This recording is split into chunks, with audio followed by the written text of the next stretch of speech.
Get dominated. Flexing on all you youngins. Ayo.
Hey up, ghosties.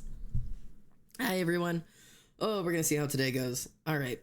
Reese, thank you for the Spotify reminder. I did it as soon as you sent it, and then also congrats on the first Saucy Nuggets. Hope you're doing well. Also Reese, fucking hell for the 17 months. God damn, very impressive.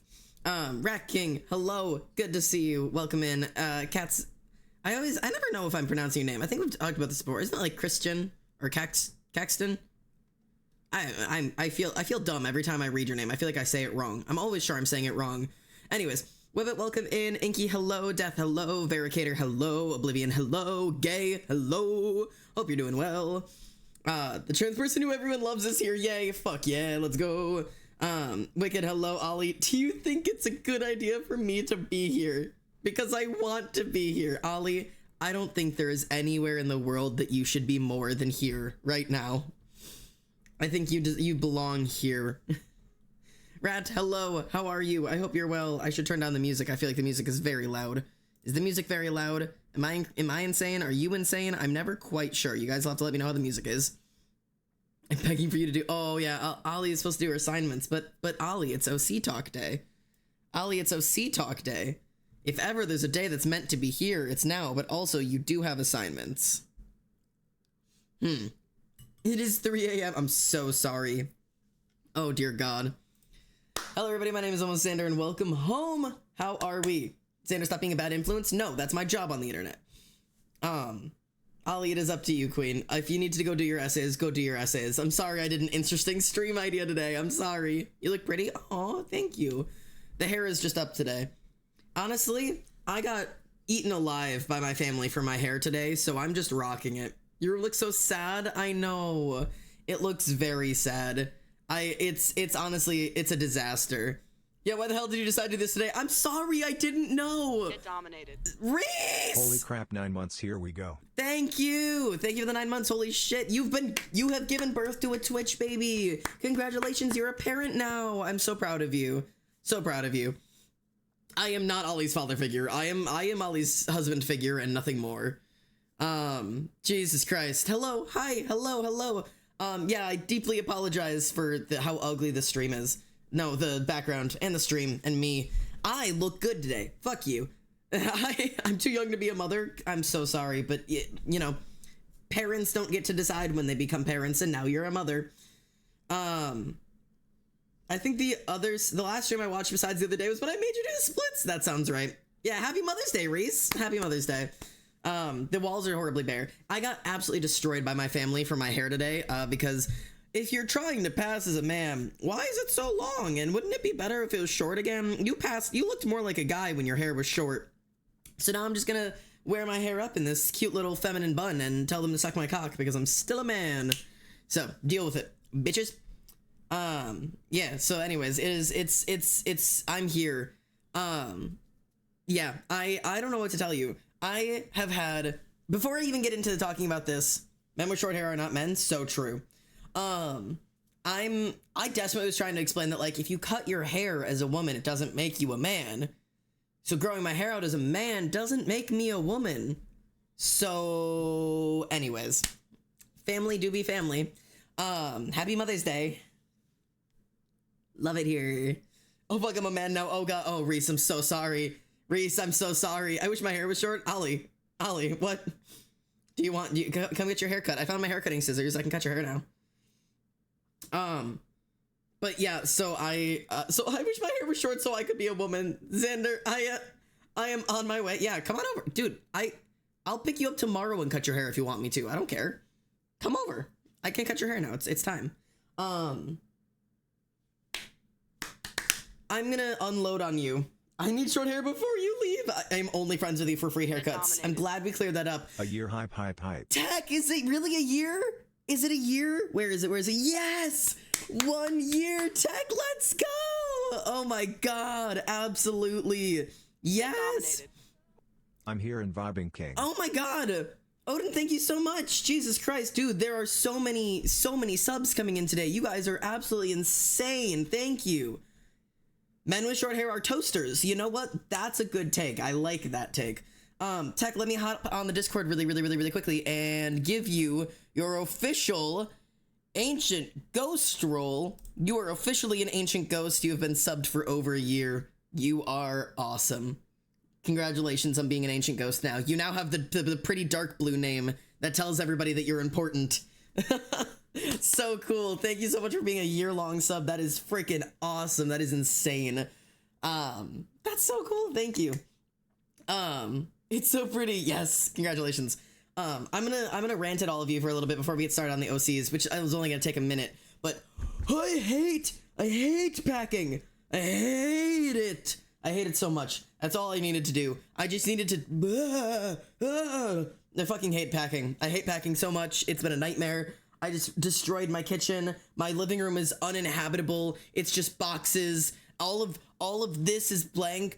Like, this is the first time I have to pack up an entire house worth of shit that's all mine and find a way to put it in a box and take it somewhere. I've gotten rid of so much crap. This is the first time I'm leaving without Rumi. I've never moved out without Rumi.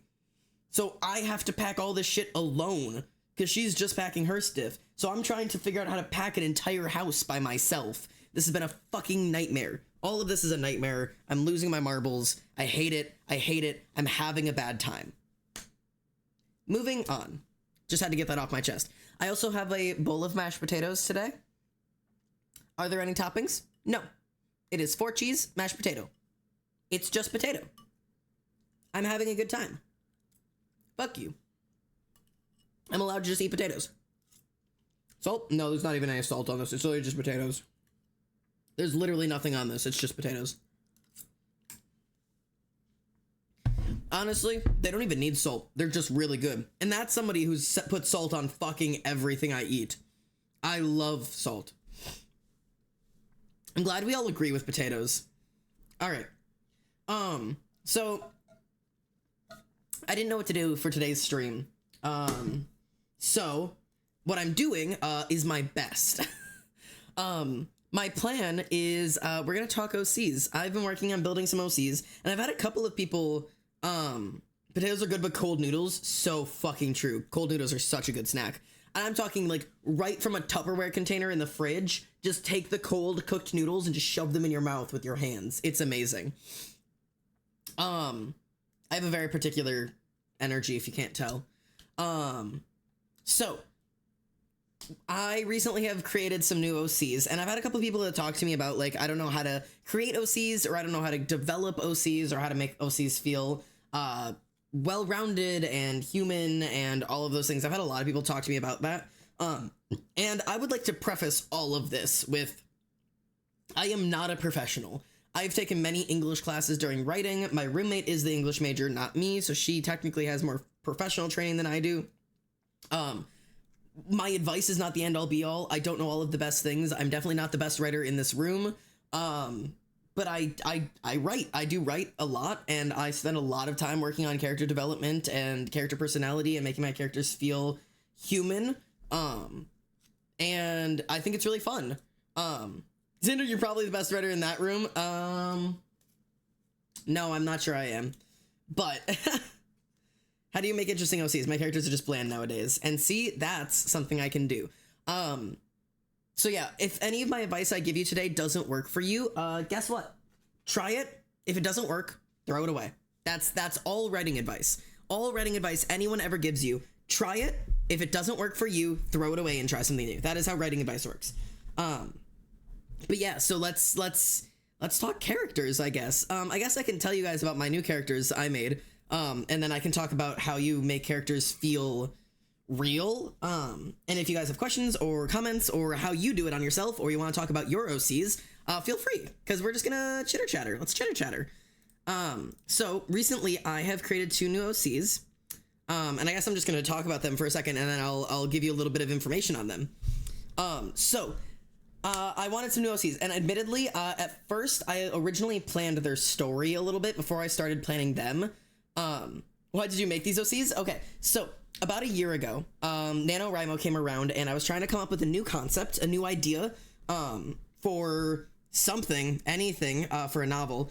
And I started planning this like very vague idea that was just talking about the concept of some guy who had been born like destined to be sacrificed to save his people, and some angel that comes and offers him a way out by saying like, hey, you don't have to be sacrificed. Like, if you come swear yourself to my God, you know, you can escape this and you can come and live a free life as an angel. So it's like a sacrifice and the one who saves him. That's kind of the major overarching story. There is a lot more to it. But that was my original idea, and I scrapped the whole idea. I never ended up writing it. I never ended up going through with it. I just threw it away and moved on, because I couldn't find a way to implement it. And then recently I wanted to do some free writing with my friends, some miscellaneous, nondescript, undescribed free writing with my friends, and Ali knows what I'm talking about. Some biannual free writing. And I decided I wanted to flesh these OCs out. So, personally, I would like to say that's where I start. I know for other people, it is completely different. Biannual Bible study fix. Exactly. So, essentially for me, and this does not have to be how you do it, I'm talking strictly for me, because a lot of people don't do this. The first place I start is, where the fuck am I? Because you need 2 things to create interesting stories, as Stephen King would put it. You need interesting characters and interesting situations. That's all you need to make a story. If people want to write, if you want to be a writer, if you want to be an author, there's a lot of different ways to do it. But Stephen King specifically is what's called Gardner style, in which all you need to create a good story, a good book of any style, is an interesting character and a challenging situation. And that's literally it. You need nothing more, right? That's how you start books. So I would start with figuring out which type of writer are you. And there are two options to this, right? And you'll hear a lot of people talk about this in a lot of different names. If you are a NaNoWriMo participant, somebody who does NaNoWriMo pretty often, you'll be used to the names planners and pantsers, if you've ever heard those titles before. If you're used to more in-person, like actual practiced writing critique, instead of planners and pantsers, you'll hear the terms architects and gardeners. That's kind of the way that people create stories. And I would say before you even start working on your characters, figure out who you are. Label yourself. Are you an architect, a garden, or somewhere in the middle? And I can give you a little bit of a breakdown of what those mean. I think my OCs are bland because cringe culture has bullied me into thinking that my OCs have to be realistic, and I went too far with that, and now they're all bundles of flaws and soulless characters. Well, flaws are good, soulless is bad, but interesting start. They don't have to be lifelike, but it's interesting that makes them be fully developed. Xander, I love you. I love you too, random citizen. I used to want to be an author, but I don't think you can make a living writing extremely child-friendly things. Extremely child-friendly thing. I can't tell if you mean like actually like I want to write kids books or if you mean like I want to write porn. But I'd like to be clear that both of those are extremely profitable if you do them right. They're very profitable if you do them right. There are plenty of kids who need kids books, and there are plenty of middle-aged moms who want a divorce who want to read your smut. No, I meant the second one. Middle-aged moms are your demographic. And, you know, the rest of the teenage world, I guess. But the middle-aged moms is where you make your money. 50 Shades of Grey, multi-million-dollar corporation. You can absolutely make a living off that. And the best part is, if you're writing straight smut for middle-aged moms, it doesn't even have to be good. You can sell that shit like hotcakes. Anyways, so let's start with architect and gardener. I want all of you to play around with me and figure out which side you stand on. You can make a living off of what? Smut, Alex, smut. And some aces. So true. Lots of the aces will like your smut. So in terms of architects and gardeners, I want you all to play along with me and figure out which one you are or where on that spectrum you land, okay? So on one side, we have our architects. Rumi is an architect writer. Architects are the ones who build buildings, right? An architect is someone who builds buildings, and buildings have to be structurally really, really sound. So it starts with an idea, it starts with a concept, and then from that concept, you start doing outlines, you start doing blueprints, you start laying down all the concepts, the measurements, the exact details. You build up from the structure, you lay down your foundation, you build up your poles from there, and meticulously measure and cut and place until everything lines up into one good, finished, final piece. Those are the people who are outlining every single thing. They're breaking down exactly what chapters they want to do. They've got bullet points under their bullet points. They've got characters listed out with their character arcs, and it's all detail orientated when they're trying to plan out their story. So this is the person who's not just like, okay, I kind of have a vague plot. This is a person who's like, here is my plot. In chapter 1, the characters do this. In chapter 2, the characters do that. It's like it breaks it all down like super specifically. Yes, there is music playing. It's the 1 minute to MCC is currently playing. So those are your architects, people who are really meticulous about planning out their thing. They always have outline documents. Sometimes their outline documents have outline documents. Whatever it is, these are the people who like they go into a story already knowing where this thing is going. You know, they've got plans. Okay, so those are our architects.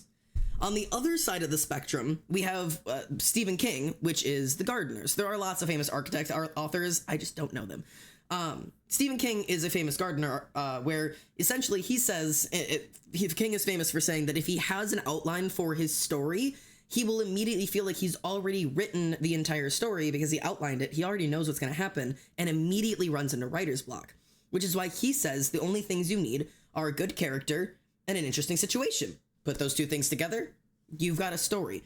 And so gardeners are known for not meticulously planning. If you have good soil and you have good seeds, you can spread them wherever you want, and then all you have to do is nurture it, and the garden will grow on its own. You know, you don't need an interesting situation. My apologies, a challenging situation. I need to correct myself on that. He doesn't say interesting. He says challenging. You need a situation that challenges your character. That is all you need to create a story. It doesn't have to be an interesting situation. You need a situation that challenges your character. We'll actually get to that in a minute. Should I stretch my ears? I think that would be awesome, but do it carefully, please, for the love of God. But yeah, the gardener concepts are the people who really go into it with just, I have this character, and I have this situation I want to put them in, and I'm just going to start writing. And I'm just going to start writing, and I'm going to follow what my heart says. I'm going to follow what the character says. I'm going to follow the character's ideas, and I'm just going to go with it. I'm going to run with it. I'm just going to let it flow and just hope for the best, and maybe something will come of it. And if it doesn't, throw it away. And if it does, fantastic, and keep developing it and changing it and all of those amazing things. And both of those are completely valid and really good ways of writing, and both of them have flaws where they come up short, right? So architects, their major issue is going to be character flatness entirely.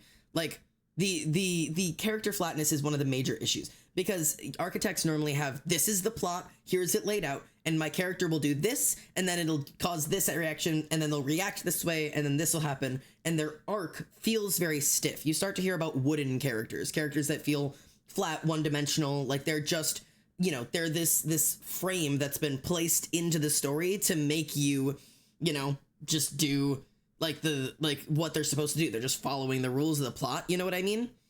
As an architect, ouch. It's just one of the flaws. But at the end of the day, once you're done with all of the writing, the benefit to being an architect is there's very, very little back work.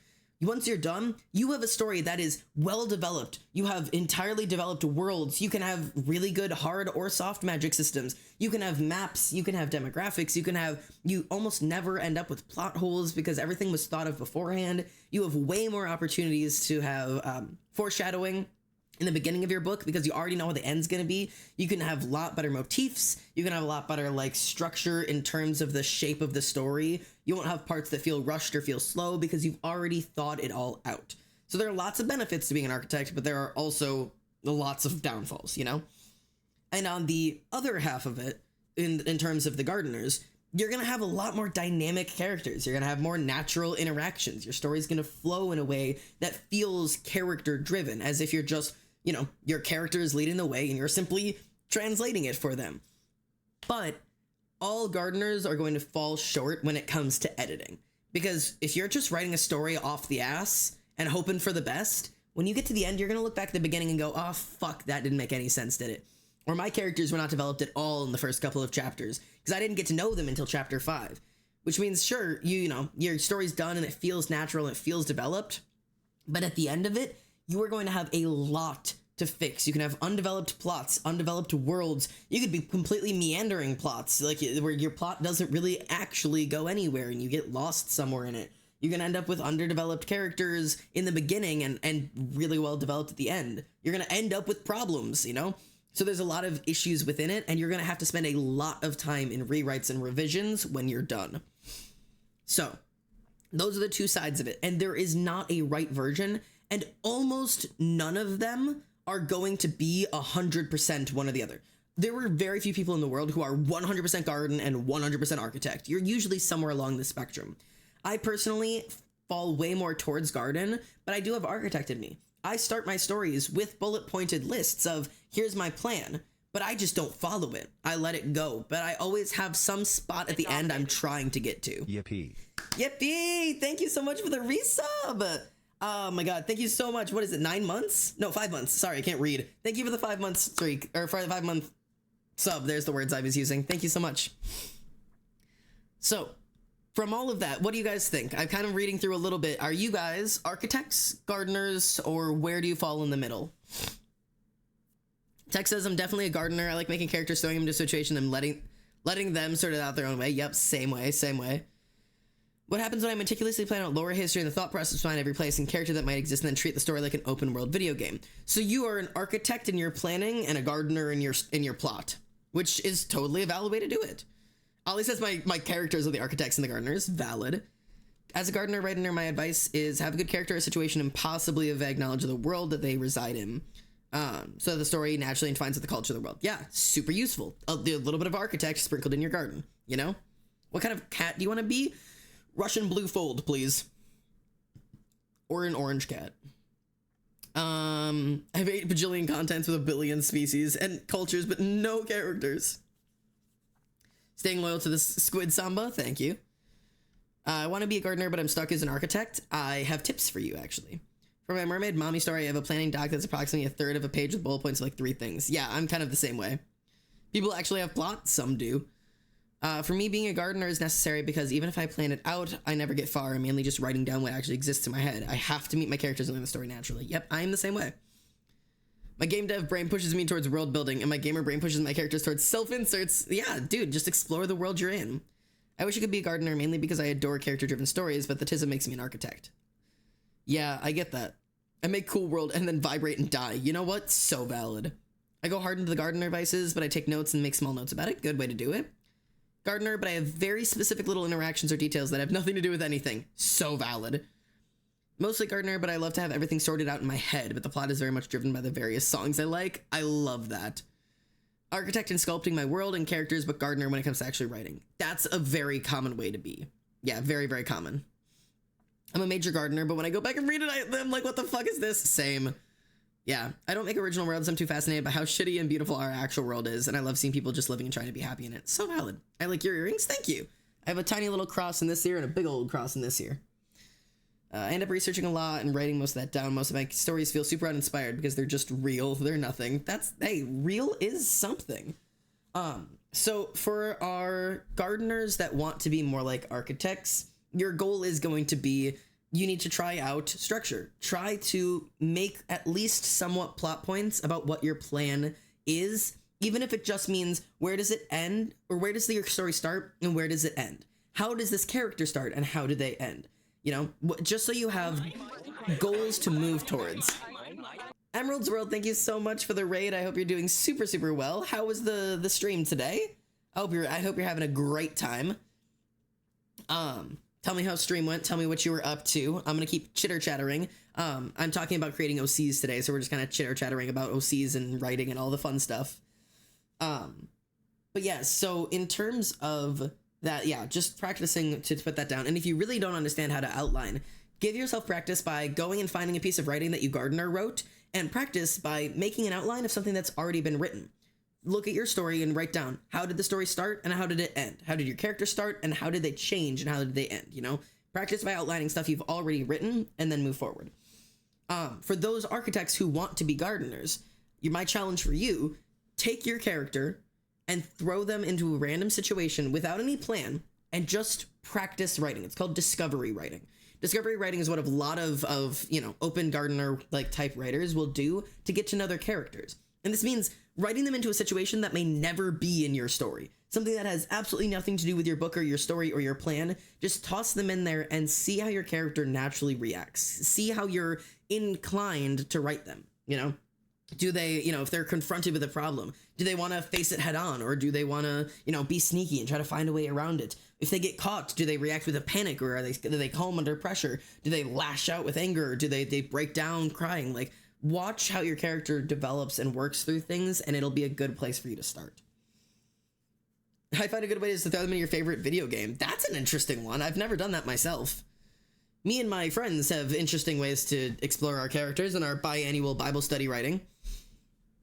I made a character with canonical out-of-control reality hopping. That is awesome. I always get compliments on how well thought out and developed my world is and how thought out my overall plot is, but my biggest critique is that I get to see they always fall into tropes and are not very three-dimensional. All right, let's talk about that, because this is one of my favorite things to work through. So, our way of exploring our characters is having our characters explore each other.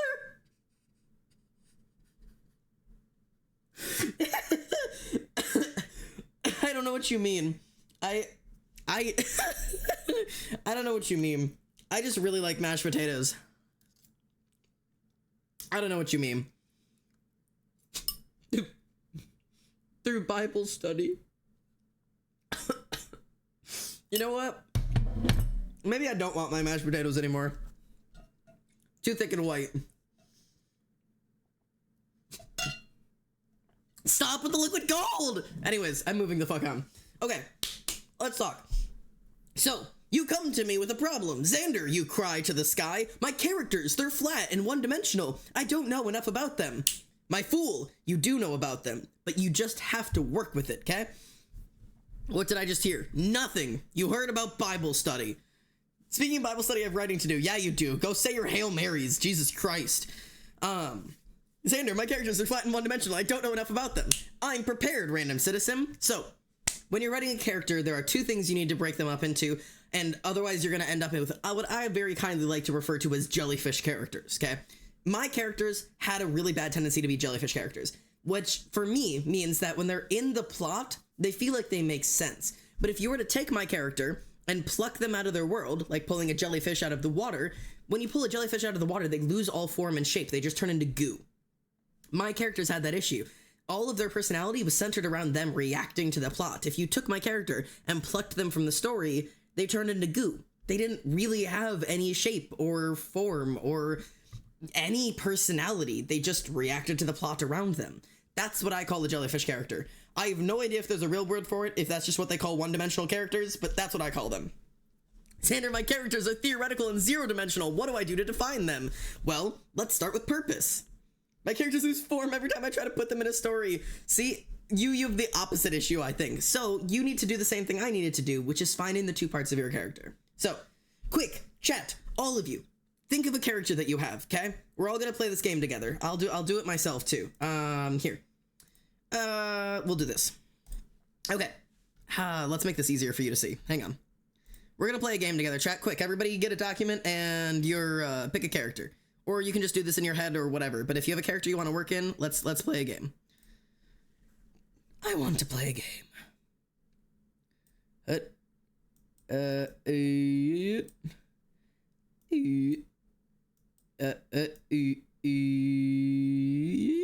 Okay. Welcome to my document. Hello. Okay, can you see this okay? First off, I'm gonna switch back into my favorite font, and then I'll make it a little bigger so you can see. Okay. This is my favorite font. I write everything in this font. Game? Yes. What if their personality is only that they're a buff protective lesbian? Okay, great start. Some of my characters are just silly clowns or little bitey vampires who live in this world I saw in a dream I had in 3rd grade. Well, take them. Let's grab them. Okay. So, I'm gonna do this just for you guys to be able to see it. You don't need to do this. But we are gonna have, like this. Okay. Do I even need that many? I don't really care. Okay. So, essentially, here's your goals, right? There are 2 pieces to this situation that you're gonna want to be planning out, okay? So my character, let's do Embry. Embry is my character from one of the books that I'm writing, and they, let's see. They use they, them pronouns. And essentially, you're going to want to figure out 2 major sections of things for them. I know every possible thing there is to know about my OCs, but actually portraying that accurately and effectively is so hard. It is. I know who they are, I just need to prove it. Very true.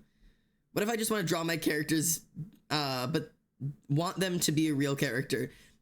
I mean, it's all about figuring out exactly what you want your characters for. Accidentally making all your characters tropier, just a rewrite of my pre-existing favorite character is so hard to stop. It is. I struggle with that myself. I really genuinely struggle with that myself. I have a lot of issues of just rewriting my favorite character over and over again. I mean, at the end of the day though, you like what you like. If this is what you like to write, I promise you, you are not special or unique enough to be the only one who likes it. And that is a goddamn quote from my roommate who was yelling at me earlier. You are not special enough to be the only person saying that, you know, that you like these tropes. There is someone out there who wants to read all the tropes you want to write. That's okay. You're good. There is a world of people out there who want to write what you want to read, you know? I don't want to write about them, but I want to know everything about them. See? And then you can still play this game. Okay, so if you've got your characters, here are the 2 things that we're going to focus on. Purpose and personality. Okay? These are your 2 main categories when breaking down your character and figuring out who they are. And these 2 things serve 2 different purposes, okay? This is always plot relevant. And, plot relevant. And this is person relevant, okay? These are how you're going to break down your characters. So, these are how we want you to look at them. So, the thing about purpose, or this, is going to be this is how your characters fit into your plot. This is how they're going to be a part of the plot, right? I'm gonna make sure you can see this well. Okay. So, your purpose, especially for this category when you're trying to figure out who your characters are, purpose is something that needs to be affected by the plot, and that needs to be a belief, a faith, a core value. This is something intrinsic to your character. It is the thing that is going to affect the way that they react to every situation, the way they affect all of their decisions, and it needs to be what the plot is challenging. That's what makes it really hard, right? This all needs to be plot relevant and purpose relevant. Anything else, anything that is not like a core belief, a core value, something that needs to be challenged or questioned, is going to be personality. So if I'm going to start breaking down who Embry is, right? One of my things would be Embry is nurturing, right? Embry is a very nurturing character. That doesn't have anything to do with the way that they're going to react to the plot. It's not something that the plot is going to challenge. The plot isn't going to try to make them less nurturing. So nurturing is going to be something that ends up in the personality traits, right? Embry's, let's see, Embry's non-binary. Embry is, what else? What else is Embry? They are, I misgender this poor kid all the time. I'm so sorry. Non-binary is a personality. Well, it can be anything. Personality is all the things that make your character who they are. It makes them human. And I guess I didn't talk about personality a whole lot before I started writing in it. But so personality isn't just, they're nice. They're friendly. They're nurturing. Personality is what makes your character human. All of the little tiny things that make them who they are. It is going to be their personality trait, but it's also going to be, maybe their gender and sexuality plays a lot into who they are. Tell me about the way that they walk. Tell me about the way that they talk. Tell me about the way that they sleep. Tell me, do they have a really good sense of humor or no sense of humor at all? Do they, like Ali said, do they listen to certain type of music? Is music something that gets them through life? What do they like? What do they hate? What makes them laugh? Or, how do they interact with the humans around them? These are things that would be consistent even if there was never a plot. These things aren't things that have to be challenged. They aren't things that are going to decide how your character moves through this world. But if you were to pluck your character out of the story, all things in the personality category would stay the same because this is what makes your character who they are, right? So Embry's nurturing, Embry's non-binary. Embry wants to be brave. That's something that they want. They really want to be brave. Want to be independent, friendly. They're kind of looking for romance, a little bit of like looking for that. Could this work for an OC? This is my OC. Yeah, this is how I develop OCs. So this is how I genuinely do it. Can you put backstory? Absolutely. Bullied as a kid, that like these are all of the things. Yeah. So these kind of things are what make up part of your personality, right? If one of my character's main traits is wholehearted belief in the system they protect and strict with following the rules, which ends up being challenged as they realize the system they protect is a corrupt personality trait or a purpose section. That is a purpose section. So if your character is one of your things is that a wholehearted belief in the system that they protect and that you have to follow the rules, that's going to be part of your purpose, right? So if one of your things is belief in the system, the really important part of that means that is going to decide how they interact with your plot. It's going to decide how they move through the world, and it's going to decide what the plot is challenging, right? And being Drorian is plot. I'm jumping ahead, sorry. It's not, because that would be like a racial thing for them, Drorian. Because that's not going to challenge... That's not going to be challenged by the plot, and it's also not going to decide the way that Embry moves through the world. It is a piece of it, correct? But the belief that stems from the plot always needs to be phrased. Is it not challenged by the plot? Being Drorian is not challenged by the plot. Plot purpose points always need to be formed in the way of values or beliefs. So the thing that comes from Embry being Drorian, the purpose that stems from that is value life above all else. Oh no, I was so wrong. This is embarrassing. No. This is good. This is good. Because if you were to say Drorian is a plot point, it's not. But if you can rephrase it into what do they believe because they are Drorian, it's that they value life above all else. Now this is something that the plot can challenge. Because when you start to look at the things in your plot point, when your character reaches what we call the darkest moment, the moment when everything they truly have been fighting for gets questioned, this is where things start to fall apart. Your purpose section needs to be the thing that this plot hammers at until something cracks. And they're going to want to turn away from this, or the story's going to challenge them to turn away from this, to turn on it. And them sticking to it and making those decisions is going to be what drives them through this story. Aren't all personality traits influencing how a character interacts in the world? Yes, but not all of them are going to determine how they respond to a situation in a plot relevant thing.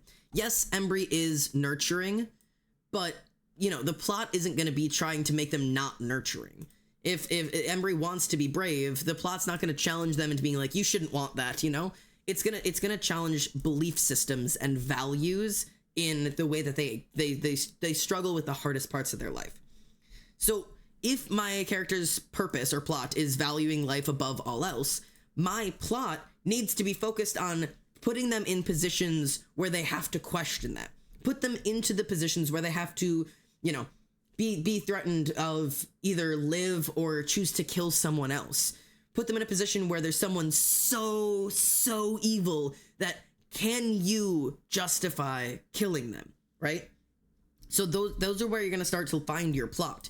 If Embry values life above all else, I either need to challenge them with showing them someone so evil that they think maybe it's worth killing them, or is it worth sacrificing your own life? Maybe it's between a friend and someone you don't know. You know, who are you going to save? Are you going to try to save someone?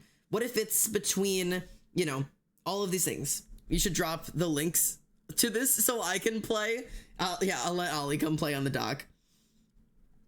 I don't really have a plot, but Z's culture really values strength, which is something they don't have. Would that go into plot? Values strength, which is something they don't have. Yes.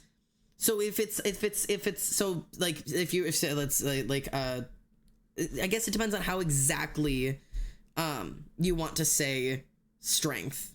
Give me a little bit more here, because strength is not really a belief. It is a core value.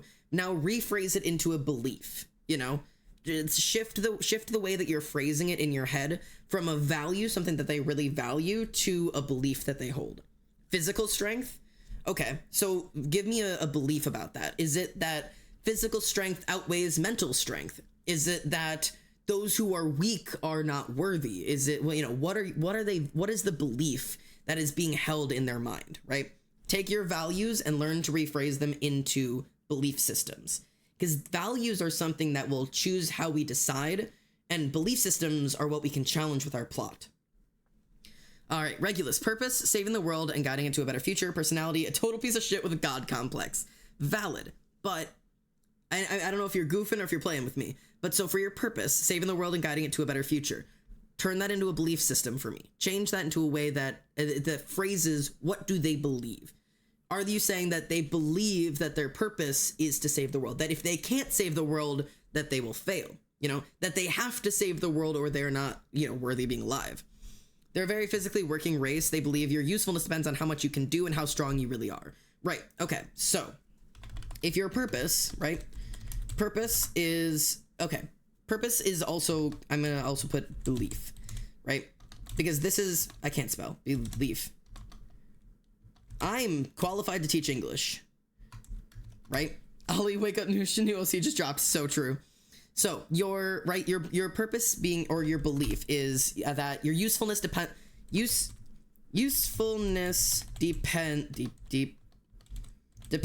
on your physical strength. Okay. Now your plot needs to directly challenge that belief. If you want to put your interesting character, whose belief is that usefulness depends on your physical strength, into a challenging situation, you need to directly challenge this belief, right? So there are lots of different ways you could do this. You could, in theory, disable them. Disable your character. This completely removes, I mean like physically disable your character. Take a leg off, take an arm off, do something damaging to your character that has completely removed them, at least for this period of time, from being able to hold physical strength. Now they're challenging that belief. Do you still have use? Can you still find use now that you cannot have strength? You could also show them a smart, witty character, right?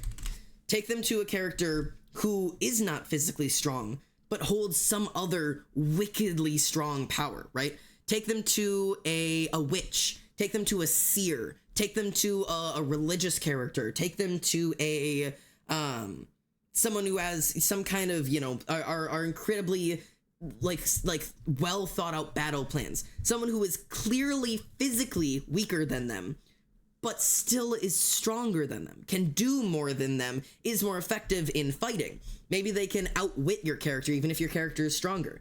Maybe they have, you know, sightseeing abilities so that even if your character is strong enough to fight them, you still can't beat them because they're not strong, but they're smarter than you are. They're faster than you are. They're, you know, they're 5 steps ahead, whatever it is. Challenge that by showing them someone who is stronger than them without physical strength. So give them that challenge to fight against it. The plot doesn't always have to challenge their purpose, it can reinforce it too. It can reinforce it, but it's especially to give your character a character arc, your best bet will always be to challenge it first. And more often than not, well, actually, you know what? I think it's actually a 50-50. I would say 50-50 on which side you come out on, right? Because Oblivion, for your situation where you're saying usefulness depends on your physical strength, your character's arc is most likely going to be changing that belief. Your character is going to believe, I am physically strong and thus I have purpose. You're going to challenge that belief, and they're likely going to learn that physical strength is not the only way to be useful. They'll go through that arc, their beliefs will change, and they'll come out a new person. In my situation with Embry values life above all else. The plot is going to challenge that. They're going to be put in a situation where someone is so horrible that they have to decide whether this person lives or dies. They're going to have this value challenged and really question, does everyone really deserve to live? And with hope, Embry is going to come out the other side with this challenge, with this belief not changed, but reinforced. They're going to be in that darkest hour, they're going to question it, but instead of breaking and giving into it, they're going to come out the other side of the climax with that value really reinstated as, yes, everyone deserves to live. Because that's my character's arc. My character's arc will be learning to question their own beliefs and then reinforcing them rather than changing them. You can go in either direction, but in either way you want to go, you don't want your plot to just feed and feed and feed your character. Your plot should always be pushing your character in a way your character wouldn't naturally go, or your character isn't being challenged. They'll never really develop. And it doesn't mean your plots, as in your world, has to challenge your character. Your plot could challenge your character by introducing them to a different character that challenges their beliefs. But in one way or another, those beliefs need to be fought. My main plot is about my story is a corrupt government. My main character has a core belief that the government she works for is the only correct way. By the end, she becomes the anarchist. That's a super popular path to go. Not saying that's a bad one. That's a super, super fun plot to write. So that right there, you already have. You have your character's main purpose, and you have your character's challenged belief, right? Your belief is, this system is good and it is right.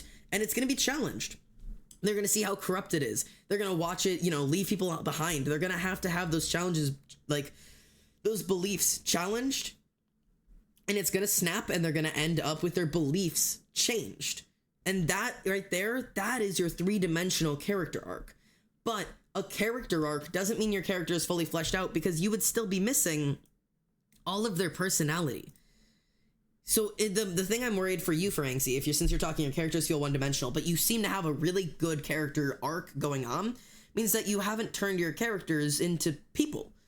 A character who is just, a main protagonist who, learns the government is corrupt is not a human. Give them the things about them that make them human. What other traits do they have? Maybe they're hopeful in the face of darkness. They walk down the streets and they see flowers growing in cracks and they think, yeah, this is hope, this is beauty, this is life. Maybe they really love the stars and they lay out at night on the buildings and watch the constellations and wish that they were, in outer space. Maybe they've always had a fascination with the ocean. They've heard rumors of the vast expanse of water, and they want to go to the ocean so badly. Doesn't matter what these things are, but you need to make your characters human, not just characters for the sake of a plot. That's why the other half of this being personality is so important, because that's the thing that's going to make your readers want to empathize with your character. A really intense purpose, like strength is the only useful ideal, or life is valued above all else, is not going to be what makes your character relatable to a reader. It's not going to be what draws them in. People don't like main characters because he has a heroic sense of justice. They like main characters because they still watch cartoons even if they're in their 20s, because they never got to have a childhood. They like the little human parts that make them people. It's the ways that we see our characters. My character kind of is challenging the belief they're race. The character was born in a society where he was seen as less useful because they're shy, quiet, and physically weaker than the rest of able-bodied people of their race. Right. So maybe they don't hold that belief. Maybe they never even held that belief. That's actually a good question for you to have, Oblivion. Does your character actually believe that usefulness depends on their physical strength? Is that the thing you're really challenging? Or is the purpose they're playing in their plot the fact that they, by existing, are different? And maybe their true belief isn't usefulness depends on your physical strength, but usefulness does not depend on your physical strength. Maybe this is what your character really believes. If they're born that way and they're like, no, I can prove it. I can be useful. Then your plot isn't this anymore. If your purpose is, their belief is that usefulness is not dependent on your physical strength. If there's other ways that I can be useful, your plot needs to challenge them. It needs to show them people who are only useful if strong. Show them the opposite. Show them that all of the powerful leaders, all of the powerful government, all the people who win are strong. Have them defeated. Have them go up against someone that they are weaker than and think they're smarter, faster, good enough, and they're still not. Have them drafted. Yeah, sure, go with that. I can't spell, I'm sorry. That's a really important thing. Make sure that you're not writing down the belief of their society. Write the belief of your character. The society is what will have to challenge that. So you can find something that is useful but does not require them to be strong or confident or as large as the rest of them. Right. But challenge them. If they want to prove that, challenge them. Father off topic, can you help me? I desperately need a word that can be used in place of born with and starts with in. That is very specific. I might not be useful. Born with? I do not know. Inherited? Is they inherited? Is that the word you want? Inherent. Yeah, there you go. I feel like my characters have good purpose and character arcs, but they lack any personality. Any personality they have are just directly tied to their purpose of the story. That's why your character feels flat. Because what you have isn't a human, isn't a character we're going to get attached with. What you have is a blow-up doll who's getting dragged through your plot. Work on developing that personality, and the best way to do that is discovery writing. Take your character, rip them out of that plot, and put them in a new situation, and learn about who they are. What are they like? What was their childhood like? And these are not things that have to be included in the story. Go write your character's childhood. It doesn't ever have to end up in the story, but you will know your character better. My girlfriend's very weak physically, but she's determined to help her girlfriend survive this extremely hostile land with her magic. But due to how the magic is challenged, it's extremely damaging to use it. Oh, challenged. Good, yeah. It's extremely damaging to use the magic, yeah. So that right there is, that you're starting to challenge some ideas. I'm trying to write, my parents are watching Dr. Pimple Popper. Lovely. Okay, this is very helpful. Yeah, I'm glad. But yeah, so these are the ways that you're going to start to develop characters who, feel like full humans. Because if you just have all these personality points, but you don't have their purpose, you've got a person, but you don't have a character. You don't have somebody who's, gonna be interesting or to pay attention to. You've got somebody maybe I can relate to, but, what are you really doing with them? What's being challenged with them? And this can have a bunch of different points that can all be challenged at different parts of the story, right? I wish I could give some heartfelt question, but my character just sells bees and makes meth. That's about it. So true. Wait, Xander, what goes in the first column? Oh, the one under the character's name. I don't have any. This is just where I put their name. I don't really have anything for this column. My character believes that if they aren't the one in control, then things go wrong, and they do go wrong when they lose control. They can't leave things to play out naturally, and the plot reinforces that they need that control to have things go right. See, and that's an interesting one. So you can actually have two sides to that, right? If your character's believing that if they aren't in control, things go wrong, your plot seems to be reinforcing that, right? But you to have an interesting story to follow along with, where your character isn't just getting their dick sucked and constantly being told that they're right, you need to find a way to challenge your character. So maybe the best way to do that is to introduce a character who doesn't agree, right? Now, here's an interesting way. Voracious, I'm actually using you as an example for the third part of this. What if, right? What if, hello, Crispy, how you doing, mate? What if you have a character, insert table. What if you have a character two characters in a story. Let's get this down on this page. Get. Cool. Okay. So what if I have two characters, right? What if I have Embry and Jace? There we go. I'm great. How are you? I'm doing great. We're talking about writing today, which is one of my favorite things. Okay. Embry and Jace, right? If you have more than one character in your story, which you're most likely going to have, something you should focus on is making sure that their purposes or their beliefs are going to conflict.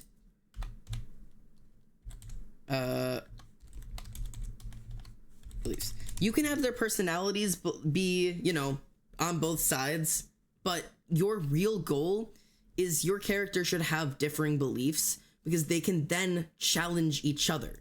Embry is, you know, values life.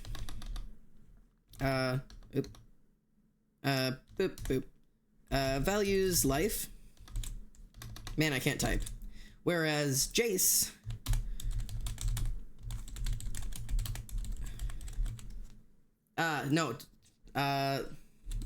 survival most important. Remember to phrase it as a belief, right? So these two things right here, this is how your characters are going to challenge each other, right? Because Voracious, just like you were saying with yours, Embry's belief is reinforced by the story, you know? Embry values life, and the story wants to challenge that, but it doesn't break them. They continue to value life above all else. Jace does not. Jace values survival. Above all else, his goal is to survive. I'm going to do whatever I have to do to survive to the end of the today. And if that means I have to kill along the way, I will not hesitate. Now these two things are going to be in conflict with each other. So if they have a where one wants to kill, one wants to save, you now have conflict within your characters. You know what font is this? This is Philosopher. It's my favorite font. I write everything in Philosopher. Every single thing I write is in Philosopher. Has been for like all of this year. Just started this. I very much like this font. So this is where you're starting to develop character conflict, right? If you can't find a way to make your plot conflict with your character's belief, you have to find another character and have them conflict. My main character opposes this villain. One thinks everyone should be free while the other needs control. In their conflict with each other, those beliefs are reinforced, causing even more physical conflict between them. Right. And in my story as well, both of these things are reinforced in my own character's ways. Embry values life above all else and finds joy in saving other people, in, you know, sacrificing themselves to save someone, in, you know, not surrendering, what's the word? Sparing someone, in being in a situation where they could have killed and they stuck to their values and they spared them. And Jace finds reinforcement in the fact that he's still living. Yes, he's killed people, but that means he has still survived. His beliefs are being reinforced. The real question is, if both characters are experiencing their beliefs being reinforced by the plot and you put the two characters together, conflict is gonna arise, right? These are how you put interesting characters in challenging situations. I use 11-point Calabrian Lapslock because I'm hot.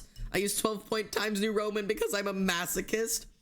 I think I use 12-point Philosophers because I'm sociopathic. Every time the hero wins, it's because the villain loses control. And each time the villain wins, it's because the hero couldn't break their control. I use 12-point Garamond. I love that we all have our specific fonts. I use Arial because I'm a basic bitch. I love that. Everybody's got their font, man. Raise your hands in chat if you're a fucking Comic Sans writer, because I respect you. My potatoes are getting cold. I have to eat these. I gotta eat my potatoes. Num num num. I like Times New Roman. I love the Minecraft font. I write in Wingdings. I love that for you, actually. I should start writing in Wingding. 11-point Georgia. I love that. So, anyways, this is one of the the ways that I kind of use to develop my characters a little bit more and kind of get to know them. I'm gonna write an Enderman. There you go. I write in rock salt. If I could, I would write in ciphers, but there isn't a font for that. No, there's not. Because you'd have to develop the actual cipher first. You'd have to code your font. But yeah, so these are just some of the ways I kind of work through developing characters. Do we have questions, comments, inquiries, other character related things? I can walk you through the current characters I have. I just invent a new language for everyone. I write all my stories in sign language. Don't even worry about it. I have to draw them out. Can I have a bite of potato? Yeah, here, chat. You want some potato? There you go, chat. Bite for chat. Bite for chat. There you go. Yeah, no, please feel free to talk about your own characters. Once I zoned out on a physical assignment and wrote in a code, my teacher was very confused. I've been there. I love that for you so much. I used to write in a specific, like a secret code with my friends. How do I do discovery writing? Can you give an example? Yeah. Take your character, take a concept you've never written them in, and throw your character in it. That right there is discovery writing. And when I say it literally doesn't matter the situation, I mean it. Because what you're trying to develop isn't your character's purpose in the plot. It's their personality outside of the plot, without the plot, the things that just make them people, right? So Bunny Kitten Studios, I usually use Laura or Merriweather, but sometimes Corsiva. You know what? That's so specific. So, I mean, take your characters and say, you know, they're in a post-apocalyptic story, right? So take your character and say they ran into a small child on the side of the road. What are they going to do about it? How do they react? Take your character and put them in a situation where they're being held at gunpoint. How do they react? What are they going to do? Take your character and put them in a situation where them and one other character are locked in a closet and it's 7 minutes in heaven and they got to smooch if they want to get let out. What are they going to do? I should write them doing taxes. How does your character approach taxes? You know? It can be anything. It's one of the... Yeah, take your character and kill their friend in front of them. Put your character in a situation where they have to choose who lives and dies. Watch how your character reacts, right? Write your character fucking. What do I care? It's one of those things where your goal is to get to know your character. And I'm going to blow your mind here, right? A lot of us work in writing by meeting our characters. Ollie knows what I mean in that when I create a character, I don't know who they are. I don't. And I spend a lot of my time doing discovery writing to learn about my character because things just start to come out naturally, you know? I write a character and they start mentioning the same thing over and over again and I realize, oh, this character really likes this type of flower, or this character had this really weird situation as a child, or, oh, you know, this and that, and it develops naturally. Not everyone has that. Me and Emily have talked about this a whole bunch, that when she's working with her characters, she doesn't meet her characters the way me and Ollie do. She gets to make these choices herself, and that is just as valid as a way to create a character. If you just want to make up a character, and you want to decide this is their favorite food, slap that puppy on. It is okay. You can just make up pieces of their personality. Decide what feels right for your character. I want to share just how much shit I've written about my favorite OC. Yeah, talk about your OCs, friends. My character's like woodworking. Perfect. It's in the story. Like, you know what I mean? Like, it's one of those things that you can just slap it in there. My favorite OC is a young traumatized witch with illusion magic who haunts himself with accidental illusions of his deceased mother. I love that for him. How do I put my character through making meth if I can't look it up without being arrested for suspicious activity? Do your best. Change my font, my autism is shaking. Change it back, change it back, change it back. Politely, I will not be talking about my OCs. Emily, that's cringe. That's cringe. You should be talking about your OCs. It's cringe if you don't. I made one of my characters deaf because my hearing is getting worse. There you go. Throw it in there. It's part of what makes them human. I heard an invitation to share about my characters, and I have 3 new OCs for a horror experiment, and I've written a very basic little description of each of them as well as pickers to go with it. Yes! If you can't figure out what your character looks like, go play on a pick crew. Just go fuck around for pick crews. They are so much fun. That's how I developed my 2 new characters. If you guys want to see real quick, let me whip out the fucking OCs.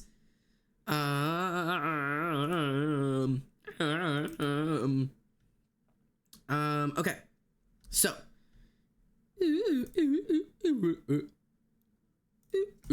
Okay. So, this is one of my new characters. Hello. I can tell you guys a little about them. So this is one of my new characters on the pickery that I made.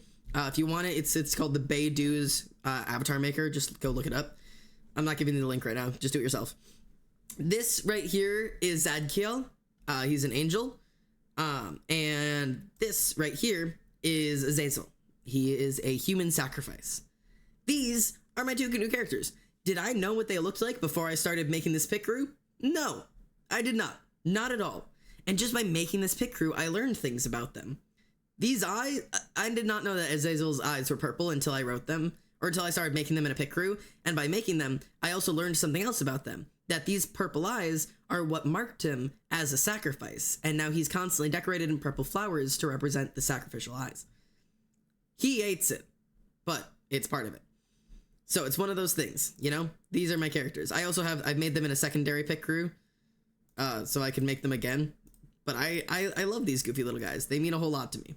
Also, did I know that Zadkiel had black scleras before I made this pick crew? No, but I decided it by creating him. Does he know he's a sacrifice? If not, how does the other guy go about telling him? Sorry, I don't know their names yet. Zadkiel and Azazel. Yes, Azazel knows he's a sacrifice. He was born to be that. I'm going to give you a little bit of an information dump because Tech has been asking, and I'd rather die than keep it a secret. So, these two characters, here's the little bit of the rundown for them. Azazel was born to be a sacrifice. Every 100 years in my story, in the concept of this book that I have not written yet, every 100 years a baby is born with purple eyes, and that is marked as the one meant to be sacrificed to the gods. It's a deal that the priest of this land made with a god, that every 100 years they would... will this be on AO3? I have no idea yet. I literally haven't even started writing it. I have started writing it, but not well. And if I do it, I probably will actually want to publish it, so I have no idea what I want to do yet. So essentially, yes, Azazel was born knowing they would be sacrificed, right? How much does this book cost? I have no idea yet. But so let me give you guys a breakdown of these names. Azazel and Zadkiel, I'm going to talk about for a goddamn second, because I spent 3 hours... Sorry, headphone users. I spent 3 hours researching Hebrew so I could make up these characters' names, right? Okay? Ow. Sorry, headphone users. Hand over the drafts, bestie. I'll read you a little bit of it if you want to be read a little bit of it. But so, okay. Essentially, Azazel is actually a Hebrew word it literally means sacrifice. It's a Hebrew term that is used for a goat in a ritualistic, like, religious sacrifice in ancient times or whatever, and thus, like... It's literally there. Azazel's name is equivalent to just being named sacrifice. That's like if someone's name was like I don't know, like slave. If someone's name was slave and you were just like, ah, hey slave, or like, ah, hey sacrifice. Like that's literally what they're calling him. Yes, part of it is a name, but it's more of a title. He was never even given a name, just this title he has to wear, right? And Zadkiel in the Bible. Of some form of Bible or whatever, Zadkiel is the name of the angel that saves or stops Samuel from sacrificing his son to God, because he heard God's voice telling him to sacrifice his son to him, and the guy was just like, yeah, sure, I do what God says, and goes to sacrifice his son, and Zadkiel is the angel that stops him and says, like, we've seen your belief, like, you don't have to do this. So I have the sacrifice and the angel who stops the sacrifice, right? But it doesn't stop there, because I decided I wanted nicknames for them. I wanted nicknames that have to start with the same letter of their name. It has to sound at least a little bit like their name, kind of, sort of, because it has to be a nickname, but it has to have a completely different meaning. Because who wants to be called Azazel, right? Who wants to be walked around and getting called sacrifice? And so Zadkiel calls him Amos, which is Hebrew for the one who carries great burdens, or one who like carries great burdens with them, right? In Spanish, it means something else. But yeah, in Hebrew, it means like the one who carries great burdens. So that's what Zadkiel calls Azazel. And renaming myself Sacrifice, that sounds badass. So true. And Azazel can't say Zadkiel's names outside of holy grounds, because in my story, for whatever reason, you can't say an angel's real name outside of blessed holy grounds. And thus, outside of them, he calls him Zahev Keren. Which Zahev means gold, like literally, and Karem means beam of light. Karem is like the second half of like how would you say, like a sunshine? It kind of is like it means like a ray of light. So Zahev Karem, he's literally calling him like the golden rays of light. And for a nickname, he just calls him Zahev. So like I spent so much time researching different Hebrew words and finding all of the little ways to properly pronounce these like things. So anyways, these are my characters and I'm having a lot of fun with them and I'm kind of obsessed. And I've been writing discovery writing about them because 3 days ago, I didn't know any of this about them. Yes, I think, was it either yesterday or 2 days ago? No. Yeah, yesterday, I think. I spent my entire day figuring out their names and making pictures about them. And then I started a little bit of discovery writing about them, my biannual Bible studies writing. And as I started writing about them, I started to get to know who these characters are by the way they interact with each other. And I'm obsessed. Quick tip for discovery writing for all of you who are like, how do I do this? Don't make it a boring situation. I know that sounds goofy or whatever, but discovery writing means put your character in a really intense situation and see how they respond. Put them in a really emotionally charged place and see how they interact. So like for me, I'm writing essentially what would be like the moments before the climax of the story and other types of climaxes. But like, like I'm writing like the most intense, like emotional moment. And this is discovery writing. So parts of this may be integrated into the actual book, but as of right now, my intention is that none of this is actually part of the novel. I can just do whatever I want with this piece, and it doesn't have to affect the novel at all. So I don't have to be afraid of doing it wrong. I can use the best parts of this later, but you know, whatever. How do you make sure your characters aren't like reacting the same? What do you mean? Do you mean like both of your characters react, like two characters react in the same way to things, or like reacting the same way to different scenarios over and over? I need you to specify. Hello, Father B. I hope you're having a good day. Hello, Klaus. I hope you're doing well. I hope your day is absolutely vibing. I'm doing well myself, eating some fucking cold ass mashed potatoes because I waited too long and talking about my OCs, so I'm excited. I forgot that I'm allowed to just come on stream and info dump about my own characters because it's my stream and I'm allowed to be as chaotic as I want. I forget that that's like a permission that I have. I'm making my miraculous sex stream SMP. Yes, I love this. No, it's illegal? Fuck. I don't mean to be rude, you're good. But when you're done talking about your OCs, could you give me an opinion on my character ideas from a far bit back? I want an opinion on the idea, but it's nighttime and I can't ask anyone else. Ship it to me again. I don't know how far back I can really scroll. Scrolling in this thing is a fucking nightmare. I'm trying. I have no idea where it is. You might just have to ship the same thing. Oh, wait, no. I found it. My characters are angels who are deformed like Mandela Catalog Archangel Gabriel style and are super fugly, and they just kind of show up in the mortals worlds and end up living in a bunker in an old factory from World War II, but each angel has different deformities and personalities based on how they died. Died during the war equals naturally aggressive, slow death like falling or drowning, burning equals just sweet and gentle, and they all hate each other. Interesting. I think that's a really good start for developing people. Just making sure that you don't give yourself too many characters to develop that deeply, because there needs to be a lot of development for something as complex as like some, you know, deformed archangel style thing. So it's gonna take a lot of development to really get to a point where they're understandable and relatable. Well, not necessarily relatable, interesting, I should say. I'm doing creepypasta show and my disabled main character. Let's go. Twins in this culture are considered a bad omen since one child steals the mana from the other. Ooh. Named Lilith, and she was a monster that should be hidden or shunned. The boy who managed to survive even though it was Azrael. Since it was believed he survived from God's blessing. Interesting. Like creating characters, but they're like the same. Kind of like how drawers will... Oh, like drawers will have the... Oh, like same face style, but writing. Yeah. First off, don't stress about it too much. Especially if they're not in the same book, it doesn't matter. If you write two different stories and you have two characters in two of those two different stories and they are like the same character, literally doesn't matter. It doesn't matter. Have fun with it, right? But if you have a bunch of characters and they're all in the same story and they're all kind of the same, lay them out and start trying to figure out what each one has. Remember my, this chunk, hang on. This part, right? Put them in a chart like this and make sure that their main beliefs are not identical. That's going to be one of the most important things to keep your characters feeling different. You can always give them different parts of personalities or whatever, but even if all of them have very similar personalities, if you give them vastly different beliefs. Hi, Ash. Sorry I haven't come to stream in a while. No worries, mate. It's good to have you back, though. I've been missing you around here. I hope you're doing well. Thank you so much for the bits, by the way. I hope you're doing all right. I totally get it. Life gets crazy. I'm glad to have you home, though. But yeah, these are how you're gonna make your characters react differently. Because even if you just have these beliefs being different, having just one thing, Embry values life, Jace values surviving. Now the way that they interact with every interaction and choice in your story is going to be dependent on these values. Embry thinks that, you know, everyone always deserves to live. Jace believes that he is the one who has to survive all interactions, doesn't matter who else dies.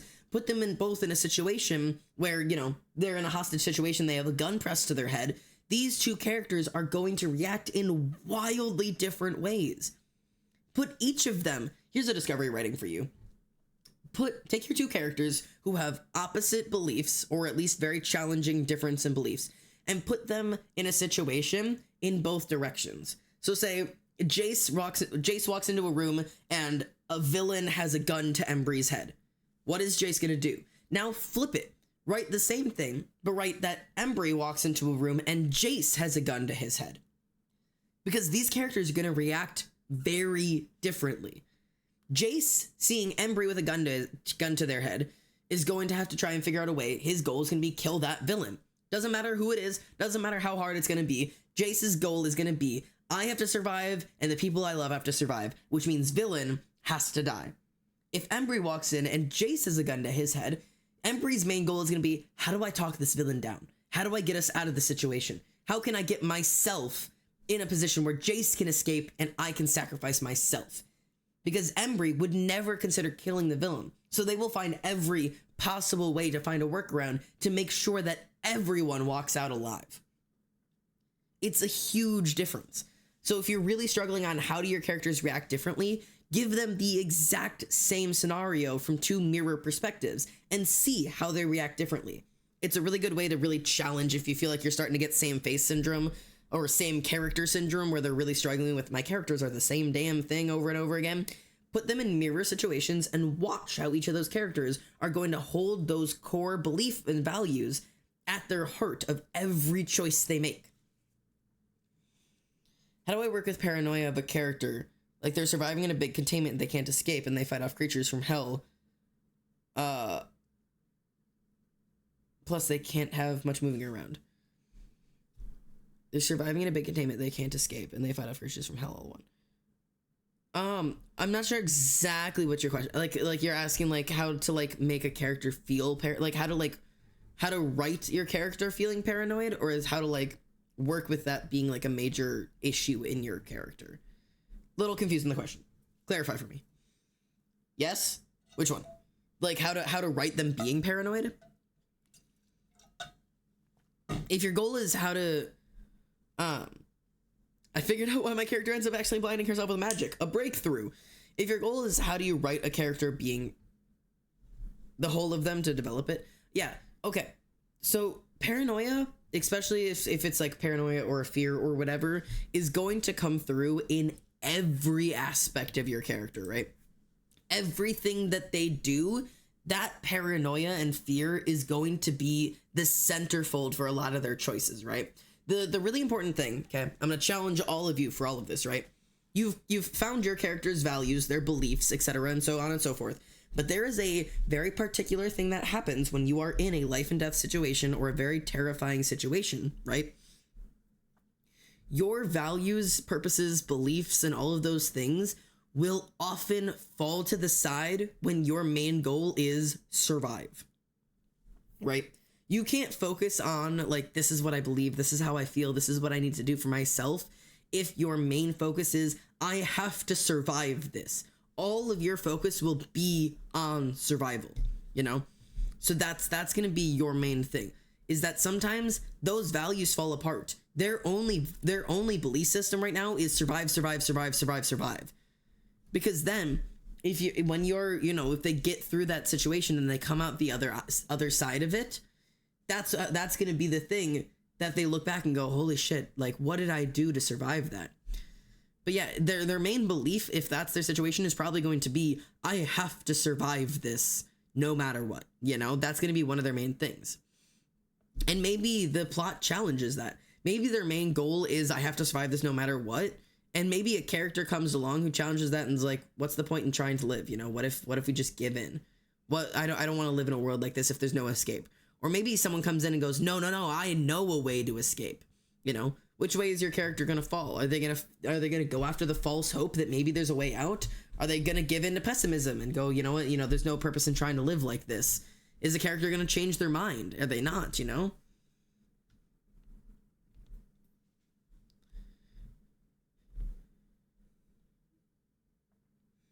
Everyone here is so cool and smart. So true.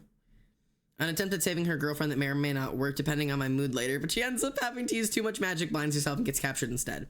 Very good. Remembering when you're working with your magic systems, every time you're writing your magic systems, whether hard, soft, or anywhere in between, make sure you put a lot of focus on your main two things that magic systems need to be about.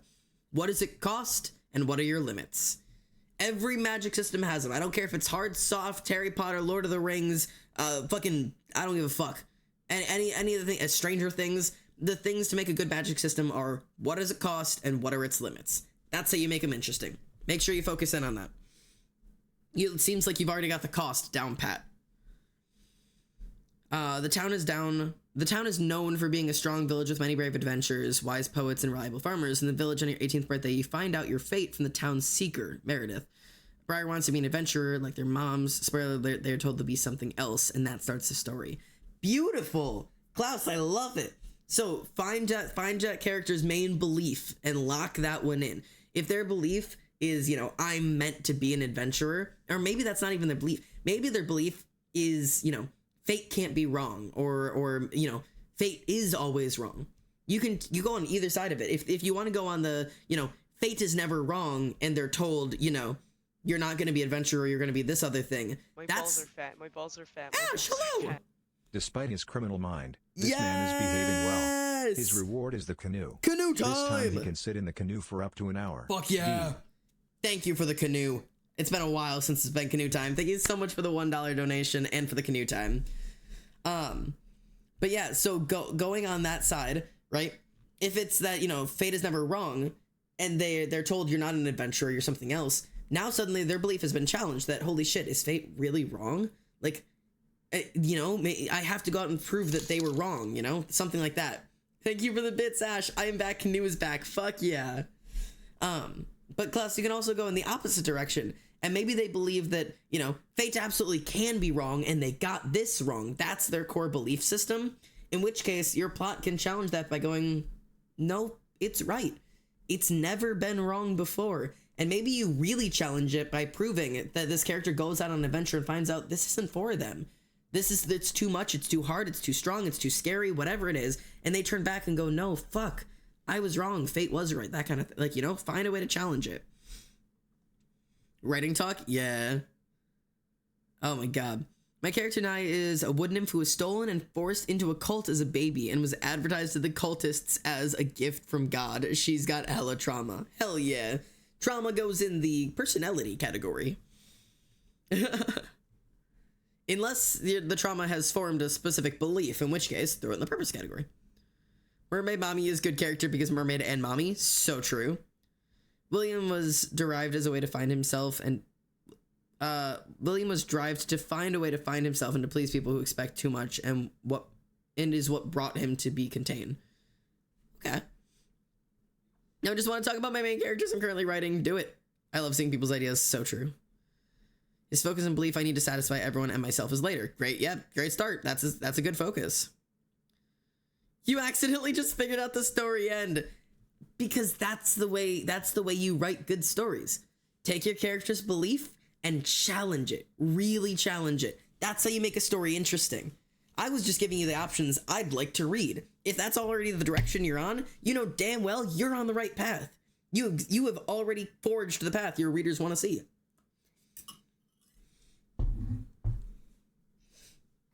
I was messing around in Pick Crew and found a magical doll girl one thought of an AU with the help of a friend. It was a project to help certain character get over obstacles that's holding them back and healing from that. And from healing, that therapy on its own can't help, and help improve their ethics and morals by assigning them a doll that starts to teach them a lesson that lines up with their obstacle. That's an interesting little story. It's like your plot is built into a physical object. William's a human who is a disabled man journalist, and once he's trapped in the mansion, he loses mobility aids, and he's constantly chased around and had forgotten everything from his life. He still has his belief.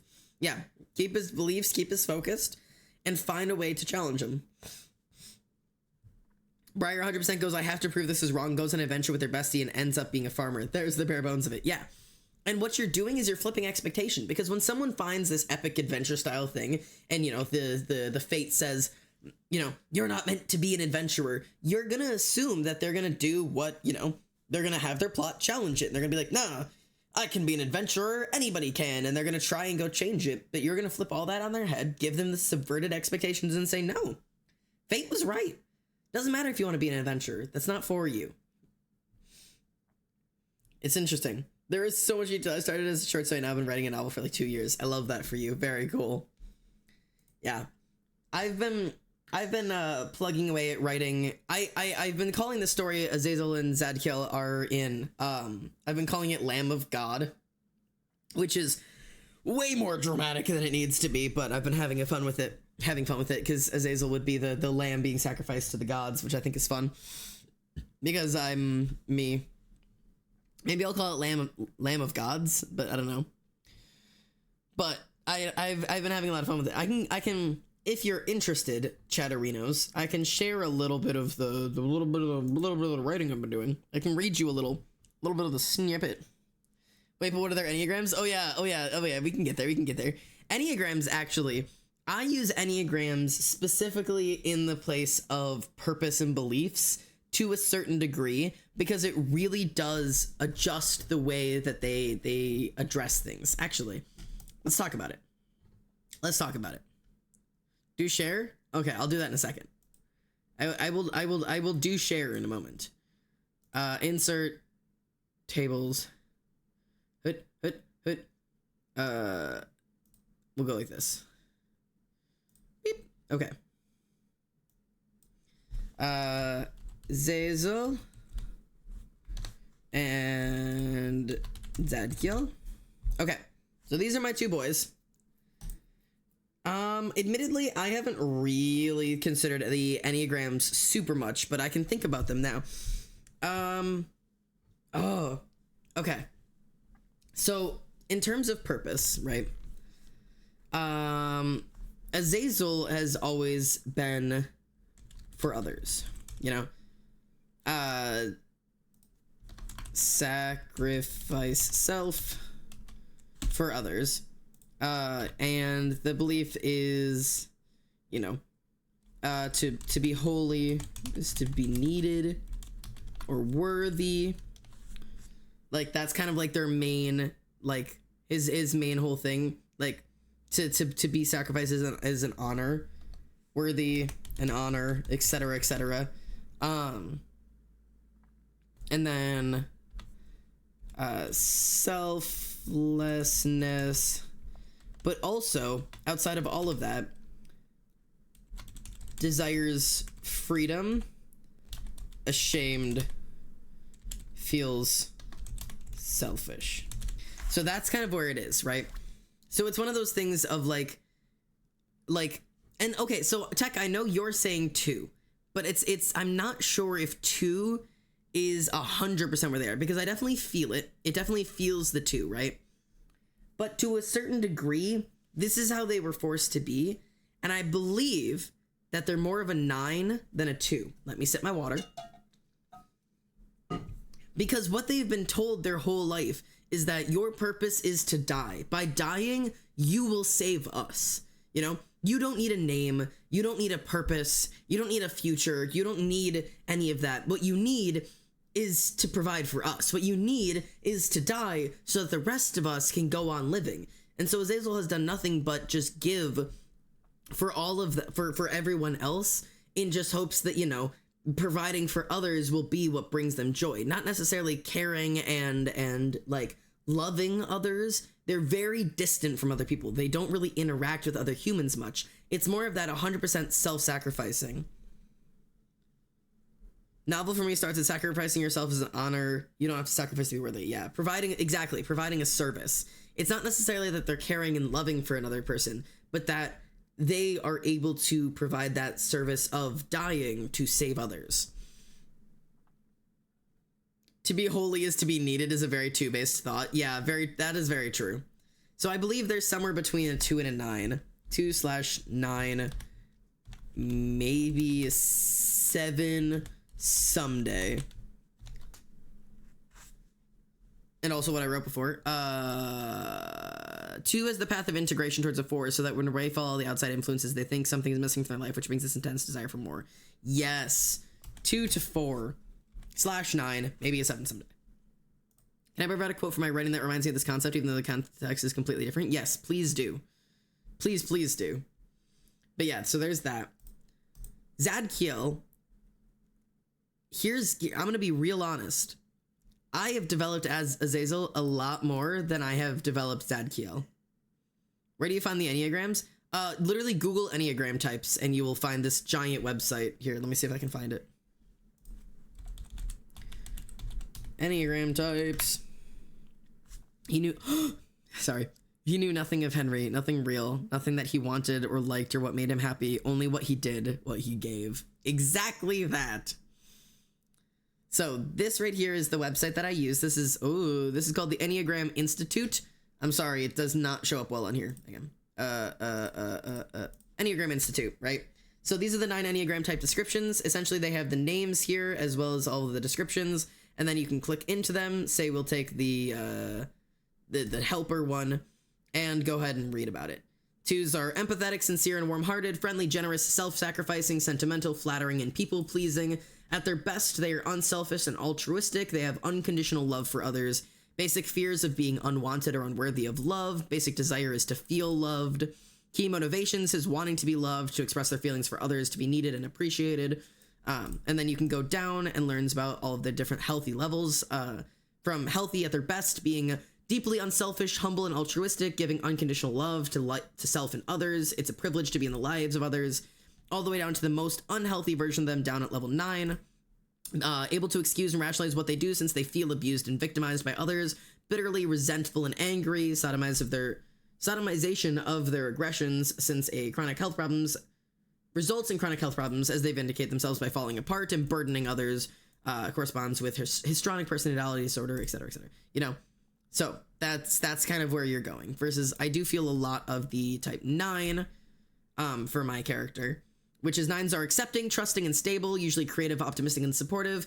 2 willing to go along with others to keep peace. They want everything to go smoothly and be without conflict. They also tend to be complacent, simplifying problems and minimizing anything upsetting. Fear is of separation and loss. Desire to have inner stability.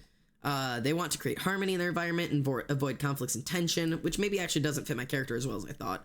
It's just in my head. 4 would also probably fit my character pretty well. 4s are self-aware, sensitive, and reserved, emotionally honest, creative, and personable, but it can also be moody and self-conscious, withholding themselves from others due to feeling vulnerable and defective. They can feel disdain and exempt from ordinary ways of living. They have problems with melancholy, self-indulgence, and self-pity. That fits quite well, admittedly. But yeah, so yeah, 2 and 4 is really the best way to explain it for them. Despairing, hopeless, self-destructive, etc. at their worst. Creative, personal with the universe, possibly in a work of art, inspired, self-renewing at their best. So, a lot of those fun little things. So yeah, go use those. It's fantastic. They're very useful. Admittedly, I haven't done a lot of work on developing Zadkiel. What are Enneagrams, Xander? Thanks, Tech. Ali asked so that I could wail about them. Ali knows what they are. Ali just wants me to wail about them. She gives me opportunities to wail. Enneagrams are essentially a personality system that is used to sort people into categories based on essentially what would boil down to their childhood abuses or their childhood situation when they grow up. It's personality types based on your basic fears, basic desires, and then the healthy levels and unhealthy levels that you can go through. Everybody usually has anywhere between 2 and 3 of them. I've been wailing about all of these. I know. Hi, I'm here now, and that good. Hello, welcome in, Angel. How are you doing? But yeah, I can give you guys a little teeny tiny reading of Lamb of God if you want to hear about Azazel and Zadkiel, just a teeny tiny bit. I can give you a little snip of them if you want. Oh yes, because I taught you about them in the first place. It's entirely true. And then beyond those are sins. Oh, there's so much. Mages who not only open their gate but have inverted it, creating a domain where the rules of reality are whatever they choose them to be. The main cast of villains are these sins, and the only way to beat them is to turn their domain's rules against them. The domain that freezes diligent people convince the user that they are more diligent than they realize. That's cool. My character Lawrence's book is shown another side of a race of people that he never seen before. He only knows lies his father, the king, has told him. He was shown that these people are just like every other human, and was shown the pain his father has caused. That's so much fun. Slurp, give it to me. Don't be sorry, I didn't use no text. It's okay. Also, how do I incorporate someone's physical disability? Learn how the physical disability works and integrate it like any other descriptor. You know? If your character is deaf, just integrate that into their daily life. But unless... Okay, here's how I try to specify things like disabilities or race or whatever. Unless your book is about being disabled or about being a certain race. Like if you're writing a black character and the point of their story is exploring the fact that they are black and the way that, you know, that interacts with their life and the way that interacts with each other, focus on that. Or, you know, yes, thank you for the heads up.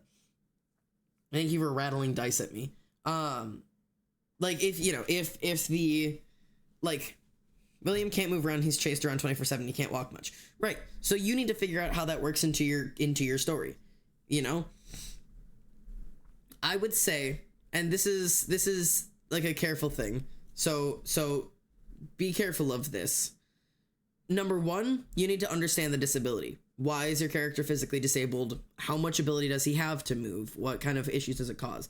But unless this story is like, the struggle is about being disabled and about how that affects him in his universe, don't make that his main struggle unless that is the main, like, you know, challenge that he's facing. So like there's a lot that you can kind of focus on of what exactly your story is meant to be cycled about. If your main story is about how is he supposed to get through this world like that, it's just about magic and horror stories, yeah, then I wouldn't make his disability like his major focus. Like obviously it's gonna make it harder for him, but I wouldn't make that like his main personality or character trait. Make sure you humanize him alongside all of that. Sorry for jumping my magic system lore. Twitch chat was not the best place for that. That's okay. You're good. We're all dumping information. Should have got to go, but I have a fun rest of the stream. Love you all, and I love the character so much. Later, Tech. Oh, I'm sorry. I was just about to give you a little snippet. I'll give you guys a little snippet of the story I'm writing, and then I'll go rattle dice. God, I'm gonna be so tired tomorrow. We'll see how this goes today. Okay, you guys want a little snippet of story? Okay, I'm gonna read you a little piece now that I kind of know my characters a little bit, and I can give you a little. Xander, be careful. What am I being careful about? What am I being careful about? About what I'm reading? I'll be okay. Está bien. I don't have anything scary to read yet. Sharing your writing? Why? Am I I'm only sharing stuff I kind of already shared in the Discord a little bit. Está bien, I think. I'm sharing a little bit of it. Okay, so I posted part of this in the Discord because it's dangerous. I hate it here. Okay, so don't share too much or you can be stolen. I don't really care. If you're writing a character with crutches or hard of hearing or EDS, please reach out to me. I can answer questions. Yeah. Don't write characters whose main personality trait is a disability, and especially don't do that if you don't have or understand the disability. Okay. So the opening of this little scene says, the sun drips gold across Zadkiel's shoulders, drenching his dark skin in light. He rolls his broad shoulders, wings stretching in the open air of the church, the sunset casting dusty rays through broken windows. Colorful shards still litter the floor. Azazel looks up from where he leans against the altar table to watch him approach. Every inch of Zadkiel is golden, from his skin and his wings to the metal that swings from his ears and wraps around his neck and wrists, even his pupils, golden against the stark black scleras. Azazel had only seen him this way a few times, the glory and brilliance of an angel on full display. He walks with grace, the white cloak draped around him hangs loose off one shoulder, and Azazel drags his eyes across his exposed chest, down to the thin flowing fabric hung low around his hips. I need to fix that sentence. He is stunning, breathtaking in every way you would expect an otherworldly being to be, the air around him seeming to hum with energy as he stops before the altar.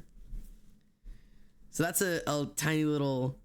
Actually, I'll continue a little bit. Well, Azazel opens his arms wide, gesturing to the wreckage of the church around them. You found me. Azazel. Oh, Findo! Findo! Hello! Sounds gay, you're right. Findo! How are you doing? How are you doing, friend? Abua! Hello, how are you? Thank you so much for the raid. How was stream? I hope stream was well. What'd you guys get up to? Hi? I misspelled hi. You said hijja. Yeah, hello. Yeah, I'm doing quite so good. Yeah, I'm sharing a teeny tiny bit of my writing because we've been talking about OCs and writing and character development all day today, which has been quite fun. I don't know how much I want to share. I don't know how much I want to share. I'll keep most of it a secret. But we'll see. Well, we streamed for approximately 24 minutes. Well, alright. Hello, Raid. Off topic. I tied my hair back and I look like Alexander Hamilton. It hurt me for a second. Yeah, my hair when I was short looked like Alexander Hamilton's for a while. But what we got was awesome. I'm glad you guys liked the little tiny bit that I've shared. I've written some pretty good lines. Everyone insisted on doing chores before eating, and I couldn't eat until everyone sat down. Aw, yeah, that's the life. Honestly, I'm literally still eating my dinner. I'm still eating my potatoes, and I'm supposed to go to a D&D session 8 minutes ago. Crap. This is gonna be a rough day, man. I've been packing all day. They were carpet cleaning. Oh, God. Okay, I'm sharing a tiny more bit, and then I might have to run away. Okay.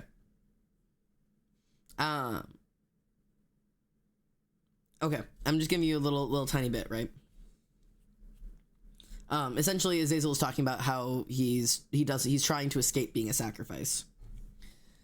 And it says, because it's a choice, Zadkiel's voice has gone deeper, his tone cold with anger like ice water in his veins. It is what they refused to give you. It doesn't matter who you could save, it's your life. You get to decide, and that's all that matters. And if I decide to save myself, even at the expense of everyone else? Zadkiel trails his hand up Azazel's chest, fingers delicately tracing the scarred lines and coming to rest on his cheek once more, leaving a burning trail where his fingers had grazed. That makes you human, and what a beautiful thing to be. So, anyways, free write about your characters. It's fun. You will learn a lot about them. There's so much you can learn. Gay, homo, gay, that is entirely true. It is, in fact, gay, homo, gay. You would be correct about that. More, please? No, Ali, I'm sorry. You have to be good and wait. You have to be good and you have to wait. She cries, gay, fuck. I'm rattling the bars of my enclosure, please, but I'm not good. Oh no. Oh God. Foaming at the mouth. Yeah, guys, don't get too excited about this story because I promise you, you will not read it anytime soon. The concept for it would be a full-length novel, and my current full-length novel is 3 years in workings. So, suffer. Because if you like it, you've got a fucking long while. Not me, though. Stay safe. Yeah, true. Not Ollie will get to read all of it very soon. So, stay safe, the rest of you losers. I'll read this within the week. That might be true. I don't know if it'll be within the week. We'll see. We'll see about that. We'll see. Depends on how desperately I end up. Put my claws in. I'm telling you, I've got to keep some things close to my chest, y'all. I gotta keep some secrets. I'm still trying to write my fucking novel. I'm suffering over here. I just want to be good. I just wish to be good. You know what I mean? All right. I'm sending you guys to Rio today, I've decided. I have to make you guys go places now because I think I'm supposed to go do things, and I'm just doing my best, okay? I'm doing my best. Here, look. Look, rattle the bars of your enclosure. I'm giving you the music. Look, it's the music. Look, it's the music. All right. We're loading up a raid to Rio. I hope you guys have a good day. Thanks for coming and talking about all of this. This was really fun. Let me know on the Discord or anywhere if you enjoyed this. I would love to do more writing streams. I love writing streams. I love talking about writing. I love characters. Emily had a great idea with this stream. So I really, if you guys enjoyed this, I will do more of this because this is super fun and I have so much writing advice. I really do. I'm qualified to teach writing, so English classes are in session, motherfuckers. I'm having a good time. So, thanks for being here, everybody, and thanks for being part of me. Remember, love raids, give as much love to Rio as you can. Rio literally has 1 viewer right now, so we're about to go destroy him. So, be kind to each other, be kind to yourself, be kind to Rio, and I love you guys. Good night, everyone. Good night. Go give love. Good love. Good night.